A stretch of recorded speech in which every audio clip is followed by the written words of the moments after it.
Michael Chakma ফিরে এলেও এখনও অনেকেই ফিরে আসেনি মৃত্যুপুরী আয়নাঘরগুলো থেকে। কি হয়েছে তাদের ভাগ্যে তা অজানা।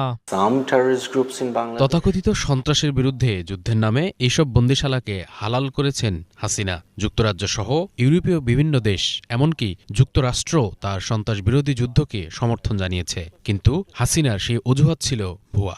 বেশিরভাগ মানুষকেই সাজানো অভিযোগে বন্দী করা হয়। বছরের পর বছর ধরে গুম হওয়া ব্যক্তিদের ফিরে আসার জন্য অপেক্ষা করছে শত শত পরিবার। মিছিল, মিটিং, বিক্ষোভ করে আসছেন তারা, ধর্ণা দিচ্ছেন দাঁড়ে দাঁড়ে। হাসিনা উৎখাত হওয়ার পর আয়নাঘর প্রকাশ্যে আসায় এখন নতুন করে আশায় বুক বাঁধছেন তারা।